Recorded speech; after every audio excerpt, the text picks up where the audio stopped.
बिस्मिल्लाहिर्रहमानिर्रहीम। आज हम एक एक्टिविटी परफॉर्म करेंगे जिसमें हम एक पाइथन प्रोग्राम डेवलप करेंगे जो ये मालूम करेगा कि गिवन मैट्रिक्स सिमेट्रिक है या नहीं। सिमेट्रिक मैट्रिक्स एक ऐसी मैट्रिक्स को कहते हैं जिसमें मैट्रिक्स का ट्रांसपोज और असली मैट्रिक्स बराबर हों। फॉर एग्जाम्पल, इस गिवन मैट्रिक्स को देखें। अब हम इस मैट्रिक्स की रोज को कॉलम्स में इंटरचेंज करके एक नई ट्रांसपोज मैट्रिक्स बनाते हैं।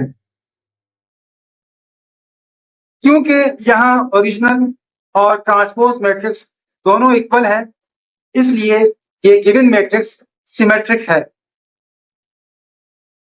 किसी मैट्रिक्स के सिमेट्रिक होने के लिए यह लाजमी शर्त है कि वो स्क्वायर मैट्रिक्स हो, यानी उसकी रोज और कॉलम्स की तादाद सेम हो। अपने पाइथन प्रोग्राम को सिंपल रखने के लिए हम ये अज्यूम करेंगे कि गिवन मैट्रिक्स एक स्क्वायर मैट्रिक्स है। प्रोग्रामिंग में किसी मैट्रिक्स के बारे में ये मालूम करने के लिए कि वो सिमेट्रिक है, ये जरूरी नहीं कि हम उसका ट्रांसपोज भी मालूम करें। फॉर एग्जाम्पल, इस मैट्रिक्स को देखें। यह तो हम जानते ही हैं कि डायगोनल एलिमेंट्स की पोजीशन पर ट्रांसपोज के ऑपरेशन का कोई फर्क नहीं पड़ता, इसलिए हमें सिर्फ उन्हीं एलिमेंट्स को कंसीडर करना होगा जो अक्रॉस द डायगोनल है, यानी इस अपर ट्रायंगल में मौजूद एलिमेंट्स को लोअर ट्रायंगल के कॉरस्पॉन्डिंग एलिमेंट्स के साथ ही कंपेयर करना होगा। इस 3x3 मैट्रिक्स के पहले सिमेट्रिक पेयर की इंडाइसिस यानी 0 1 और 1 0 को देखें। दोनों पोजीशंस पर सेम एलिमेंट यानी -1 मौजूद है। इसी तरह दूसरे सिमेट्रिक पेयर्स की इंडाइसिस 0 2 और 2 0 पर सेम एलिमेंट 4 है, और तीसरे सिमेट्रिक पेयर्स की इंडाइसिस 1 2 और 2 1 पर सेम एलिमेंट 0 मौजूद है। इस एग्जाम्पल के तमाम सिमेट्रिक पोजीशंस पर मौजूद पेयर ऑफ एलिमेंट्स मैच हो गए हैं। यूं हमने ट्रांसपोज निकाले बगैर ही ये मालूम कर लिया है कि गिवन मैट्रिक्स सिमेट्रिक है। आगे हम VS कोड में इस प्रोग्राम को बनाएंगे जिसमें इस सिमेट्रिक के नाम से एक यूजर डिफाइंड फंक्शन डेवलप करेंगे जो गिवन स्क्वायर मैट्रिक्स के सिमेट्रिक होने की सूरत में ट्रू रिटर्न करेगा। अगर आप यूजर डिफाइंड फंक्शन के बारे में नहीं जानते तो मेरी ये वीडियो देखें, इसका लिंक डिस्क्रिप्शन में भी मौजूद है। तो स्टार्ट करते हैं। सबसे पहले हम डिफाइन करते हैं इस सिमेट्रिक के नाम से एक यूजर डिफाइंड फंक्शन जिसको हम given matrix as a argument pass करेंगे। इस सिमेट्रिक का फंक्शन इस गिवन मैट्रिक्स को चेक करेगा कि क्या वो सिमेट्रिक है या नहीं। सिमेट्रिक होने की सूरत में ये फंक्शन ट्रू रिटर्न करेगा, नहीं तो फॉल्स रिटर्न करेगा। यहाँ पे हमने अज्यूम किया है कि गिवन मैट्रिक्स एक स्क्वायर मैट्रिक्स है। इस फंक्शन के अंदर हम नेस्टेड लूप चलाते हैं for row in range length of given matrix, for column in range length of given matrix. In nested loop की मदद से मैं इस गिवन मैट्रिक्स के तमाम एलिमेंट्स को इंडिविजुअली एक्सेस कर पाऊंगा। और अब इन लूप के इनसाइड हमने गिवन मैट्रिक्स की सिमेट्रिक पोजीशन पर मौजूद हर पेयर ऑफ एलिमेंट को कंपेयर करना है। ये काम हम एक सिंपल सी इफ की स्टेटमेंट से करेंगे। If matrix column row not equal to matrix row column, यहाँ मैंने मैट्रिक्स की इंडाइसिस में रो और कॉलम के ऑर्डर को फिलिप किया है। ऐसा करने से ये दोनों एलिमेंट्स मैट्रिक्स की सिमेट्रिक पोजीशन पर मौजूद पेयर ऑफ एलिमेंट्स को रिप्रेजेंट करेंगे। ये वाला एलिमेंट जिसमें कॉलम की इंडेक्स पहले और रो की बाद में है, इस पेयर का वो एलिमेंट है जो डायगोनल एलिमेंट्स के नीचे है, जबकि ये वाला एलिमेंट जिसमें रो की इंडेक्स पहले और कॉलम की बाद में है, उसी पेयर का वो एलिमेंट है जो डायगोनल एलिमेंट से ऊपर है। अगर ये दोनों पेयर मिसमैच होते हैं उस सूरत में इफ की कंडीशन ट्रू हो जाएगी, जिसका मतलब है कि ये गिवन मैट्रिक्स एक सिमेट्रिक मैट्रिक्स नहीं है, तो फिर हम यहां पर रिटर्न कर देंगे फॉल्स। लेकिन अगर वो दोनों एलिमेंट्स मैच कर गए तो उस सूरत में इफ की कंडीशन हो जाएगी फॉल्स। तो फिर लूप की नेक्स्ट आइटरेशन में सिमेट्रिक पोजीशन पर मौजूद next pair of elements compare होंगे।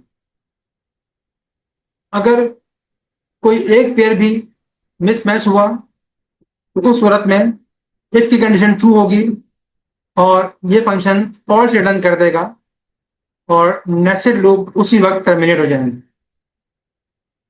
लेकिन अगर ये नेस्टेड लूप अपनी तमाम की तमाम 9 इटरेशंस पूरी कर लें और एक बार भी ये इफ की कंडीशन ट्रू ना हो, तो इसका मतलब ये है कि गिवन मैट्रिक्स की सिमेट्रिक पोजीशन पर मौजूद तमाम पेयर ऑफ एलिमेंट्स मैच कर गए हैं। तो उस सूरत में लूप के खत्म होने के बाद हम इस फंक्शन के एंड पर रिटर्न कर देंगे ट्रू, जिसका मतलब है कि गिवन मैट्रिक्स एक सिमेट्रिक मैट्रिक्स है। इस सिमेट्रिक का फंक्शन हमने बना लिया है, तो आइए इसको टेस्ट करते हैं। टेस्ट करने के लिए मैं दो मैट्रिक्स बनाऊंगा। पहली मैट्रिक्स ए जो कि एक सिमेट्रिक मैट्रिक्स है, इसके एलिमेंट्स हैं 2 -1 0 -1 5 4 0 4 3।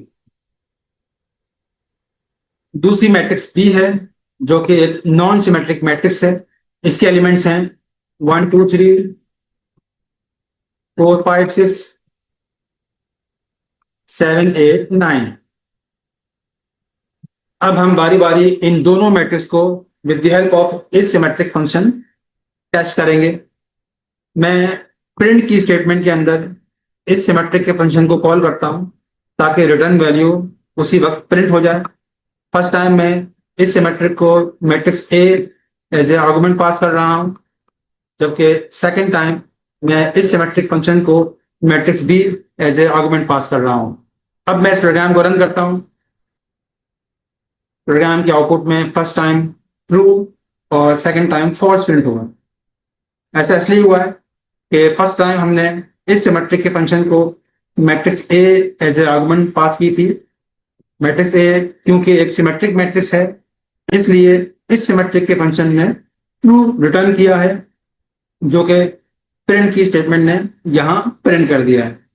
जबकि सेकंड टाइम हमने इस सिमेट्रिक के फंक्शन को matrix B as a argument pass की थी, जो कि एक नॉन सिमेट्रिक मैट्रिक्स है, इसलिए इस केस में इस सिमेट्रिक के फंक्शन ने फॉल्स रिटर्न किया है, जो कि यहां इस प्रिंट की स्टेटमेंट ने आउटपुट पे प्रिंट कर दिया। डियर स्टूडेंट्स, इस सिमेट्रिक का फंक्शन काम तो बिल्कुल ठीक कर रहा है, लेकिन ये अपना काम एफिशिएंट तरीके से नहीं कर रहा है। इसकी वजह ये इफ की स्टेटमेंट है, जिसके अंदर हम कई सारी अननेसेसरी कंपैरिजंस को परफॉर्म कर रहे हैं। अपने इस पॉइंट को क्लियर करने के लिए मैं इस कोड को आपको with the help of debugger run करके दिखाता हूं। मैं लाइन नंबर 20 पे ब्रेक पॉइंट लगाता हूं और F5 के बटन से डिबगिंग स्टार्ट करता हूं। डिबगर स्टार्ट हो चुका है और प्रोग्राम लाइन नंबर 20 पे आके स्टॉप हो गया है, जहां पे इस सिमेट्रिक का फंक्शन कॉल हो रहा है। हम यहाँ पर matrix A as a argument pass कर रहे हैं।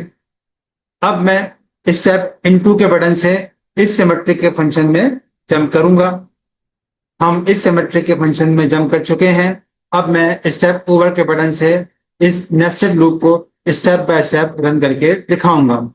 ये आउटर लूप की फर्स्ट आइटरेशन और इनर लूप की भी फर्स्ट आइटरेशन भी। अब यहाँ मैं आपको पहले वेरिएबल्स की वैल्यूज दिखाना चाहूंगा।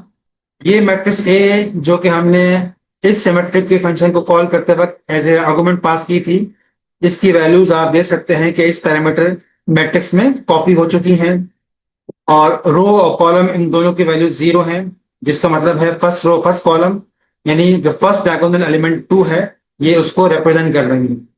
यहाँ भी मैट्रिक्स 0 0 होगा और यहाँ भी मैट्रिक्स 0 0 होगा। यहाँ भी 2 है, इधर भी 2 ही होगा, तो 2 और 2 के साथ कंपेयर हो रहा है, इसलिए इफ की कंडीशन फॉल्स होगी। लेकिन आप लोग यहाँ नोट कर चुके हैं कि ये जो कंपैरिजन था ये अननेसेसरी था, इस कंपैरिजन की जरूरत नहीं थी। अब हम स्टेप ओवर के बटन से इस इफ की कंडीशन को एग्जीक्यूट करते हैं। क्योंकि ये फॉल्स थी इसलिए लूप अब सेकंड टाइम आइटरेट हो रहा है। सेकंड आइटरेशन के अंदर आप देख लें रो की वैल्यू 0 है और कॉलम की वैल्यू 1 है। यहां बन जाएगा 0 1, जबकि इधर बन जाएगा ये 1 0। अगर हम देखें मैट्रिक्स के अंदर तो जो डायगोनल लाइन है उससे जो अपर ट्रायंगल के अंदर -1 है वो इस लोअर ट्रायंगल के -1 से यहाँ पे कंपेयर हो रहा है। ये दोनों मैच कर जाएंगे, इसलिए इफ की कंडीशन फॉल्स होगी। मैं स्टेप ओवर को बटन को प्रेस करता हूं और अब ये inner loop third time execute हो रहा है। आप इंडेक्सेस की वैल्यूज नोट कर लें। रो 0 है, कॉलम 2 है, यहाँ 0 2 बन जाएगा, जबकि यहाँ पे इस तरफ 2 0 बन जाएगा, जिसका मतलब है कि अपर ट्रायंगल का ये 0 लोअर ट्रायंगल के इस 0 से कंपेयर हो रहा है। यहाँ भी ये दोनों मैच कर जाएंगे, इसलिए इफ की कंडीशन अब भी फॉल्स होगी। मैं स्टेप ओवर के बटन को प्रेस करता हूँ। यहाँ इनर लूप की सारी आइटरेशन कंप्लीट हो चुकी हैं, तो अब आउटर लूप की सेकेंड आइटरेशन स्टार्ट होगी। इनर लूप फिर दोबारा 0 से स्टार्ट होगा। वेरिएबल्स की वैल्यूज देख लें।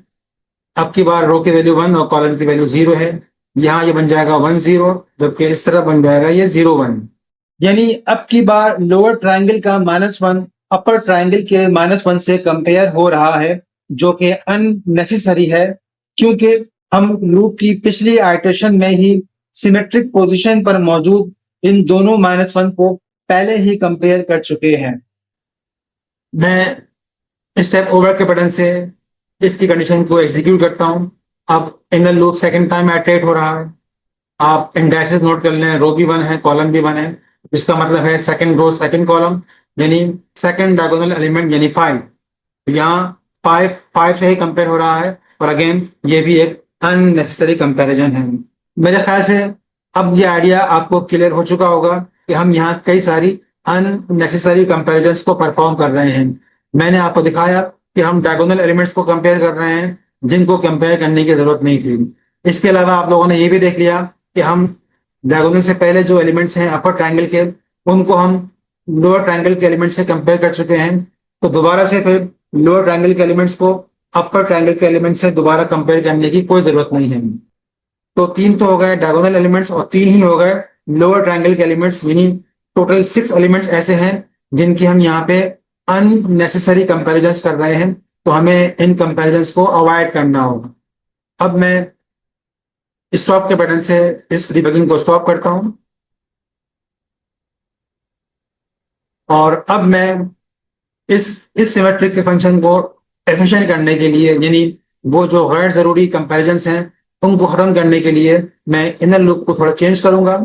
मैं इस रेंज के फंक्शन को चेंज करूंगा। रेंज का फंक्शन इस वक्त डिफॉल्ट वैल्यू 0 से स्टार्ट हो रहा है और लेंथ ऑफ मैट्रिक्स जो कि इस एग्जाम्पल में 3 है से एक नंबर पहले यानी 2 पर खत्म हो रहा है। तो मैं इसे चेंज करता हूं और डिफॉल्ट वैल्यू 0 की जगह रो +1 से स्टार्ट करता हूं। रो +1 से स्टार्ट करने का मतलब है कि जो भी करंट रो है उसके आगे से स्टार्ट कर दूं। तो इस चेंजिंग के साथ अब मैं इस कोड को आपको दोबारा से डिबग करके दिखाता हूं। मैं F5 का बटन प्रेस करता हूं। प्रोग्राम दोबारा से लाइन नंबर 20 पे आके स्टॉप हो गया है। यहाँ पे इस सिमेट्री का फंक्शन कॉल हो रहा है और matrix A as a argument pass हो रही है। मैं स्टेप इनटू के बटन से इस सिमेट्रिक के फंक्शन में जंप करता हूं। हम इस सिमेट्रिक के फंक्शन में आ गए हैं। अब मैं स्टेप ओवर के बटन से इन नेस्टेड लूप को स्टेप बाय स्टेप आपको रन करके दिखाता हूं। ये आउटर लूप की फर्स्ट आइटरेशन, इनर लूप की फर्स्ट आइटरेशन से पहले आप देख लें इस वक्त रो की वैल्यू 0 है, तो 0 + 1 का मतलब 1, यानी ये रेंज इस वक्त 1 से स्टार्ट होगी, यानी कॉलम की वैल्यू 1 होगी। अब मैं इनर लूप को फर्स्ट टाइम एग्जीक्यूट करता हूं। अब आप इन इंडेक्सेस को नोट कर लें। रो की वैल्यू 0 है, लेकिन अब की बार कॉलम 0 नहीं है, कॉलम 1 है। ऐसा करने से हमने जो फर्स्ट डायगोनल एलिमेंट 2 था उसके कंपैरिजन को हमने स्किप कर दिया है। तो यहाँ 0 1 हो गया है, यहाँ 1 0 हो गया है, जिसका मतलब है ये अपर ट्रायंगल का -1 इस लोअर ट्रायंगल के -1 से कंपेयर हो रहा है। ये मैच कर जाएंगे, इसलिए इफ की कंडीशन फॉल्स हो जाएगी। अब इनर लूप की नेक्स्ट इटरेशन, यहाँ पे इंडेक्सेस की वैल्यू 0 2 है, तो यहाँ बन जाएगा 0 2, जबकि यहाँ बन जाएगा 2 0। इसका मतलब है ये 0 जो अपर ट्रायंगल में है वो इस लोअर ट्रायंगल के 0 से कंपेयर हो रहा है। यहाँ भी ये दोनों मैच कर जाएंगे, इसलिए इफ की कंडीशन फॉल्स हो जाएगी। अब यहाँ इनर लूप की इटरेशन खत्म हो जाएंगी। आउटर लूप की सेकेंड इटरेशन और इनर लूप अब देखते हैं कहाँ से स्टार्ट होता है। रो की वैल्यू 1 है, तो 1 + 1 यानी इनर लूप 2 से स्टार्ट होगा, यानी कॉलम की स्टार्टिंग वैल्यू 2 होगी। अब मैं इनर लूप को स्टार्ट करता हूं। आप इंडेक्सेस नोट कर लें। रो की वैल्यू 1 है, लेकिन कॉलम की वैल्यू 2 है। कॉलम की स्टार्टिंग वैल्यू 2 होने की वजह से हमने मैट्रिक्स की सेकंड रो में मौजूद शुरू के दोनों एलिमेंट्स, यानी लोअर ट्रायंगल में मौजूद -1 और डायगोनल एलिमेंट 5 को स्किप कर दिया है। तो इंडेक्सेस रो 1 और कॉलम 2 का मतलब है यहाँ हो जाएगा 1 2, जबकि इस तरफ हो जाएगा 2 1, यानी हम अपर ट्रायंगल के 4 को लोअर ट्रायंगल के 4 से कंपेयर कर रहे हैं। ये कंपैरिजन मैच कर जाएगा, इसलिए इफ की कंडीशन फॉल्स हो जाएगी। और इसके साथ ही इनर लूप की सारी इटरेशंस कंप्लीट हो चुकी हैं। आउटर लूप अब थर्ड टाइम चलेगा। रो की वैल्यू इस पर 2 है, 2 + 1 का आंसर 3 होगा। कॉलम की स्टार्टिंग वैल्यू 3 होगी, लेकिन लेंथ ऑफ मैट्रिक्स भी 3 है। इसका मतलब है कि रेंज का फंक्शन अभी कोई भी नंबर जनरेट नहीं करेगा, यानी इनर लूप एक बार भी आइटरेट नहीं करेगा, यानी हमने बाकी सारी आइटरेशंस यहाँ पे स्किप कर दी हैं। अब मैं स्टेप ओवर का बटन प्रेस करूंगा, आप देख लें इनर लूप एक टाइम भी एग्जीक्यूट नहीं हुआ और आउटर लूप की भी अब सारी आइटरेशंस कंप्लीट हो गई। उम्मीद है रो +1 का जो आइडिया है ये आपको समझ में आ गया होगा। रो +1 के इस्तेमाल से हमने डायगोनल एलिमेंट्स और जो लोअर ट्रायंगल के एलिमेंट्स थे उनके कंपैरिजंस को हमने स्किप कर दिया है। ये तो 3x3 की मैट्रिक्स थी, जिसमें आप लोगों ने देखा कि आउट ऑफ 9 कंपैरिजंस हमने 3 रिटेन रखे हैं, जबकि 6 को हमने स्किप कर दिया है। अगर ये 4x4 की मैट्रिक्स होती तो हम आउट ऑफ 16 कंपैरिजंस सिर्फ 6 कंपैरिजंस को ही परफॉर्म करेंगे, बाकी जो 10 अननेसेसरी कंपैरिजंस हैं उनको इस रो +1 की टेक्निक से स्किप कर देंगे। सिमिलरली अगर ये 5x5 की मैट्रिक्स हो तो बजाय इसके कि हम 25 कंपैरिजन करें, हम जस्ट नेसेसरी 10 कंपैरिजन करेंगे और बाकी 15 जो गैर जरूरी कंपैरिजन है उनको हम स्किप कर देंगे। फिर अब हम लाइन नंबर 6 को एग्जीक्यूट करेंगे, जहां ये इस सिमेट्रिक का फंक्शन ट्रू रिटर्न कर रहा है। इसके साथ ही हम वापस उसी प्रिंट की स्टेटमेंट में पहुंच गए हैं। अब प्रिंट की स्टेटमेंट इस सिमेट्रिक के फंक्शन की रिटर्न वैल्यू को प्रिंट कर देगी। आउटपुट में देखें ट्रू शो हो रहा है। अब मैं यहाँ डिबगिंग को स्टॉप करता हूँ। इस कोड में अगर कोई चीज आपको क्लियर ना हो तो आप मुझसे कमेंट्स में पूछ सकते हैं। अब आते हैं आज के होमवर्क पे।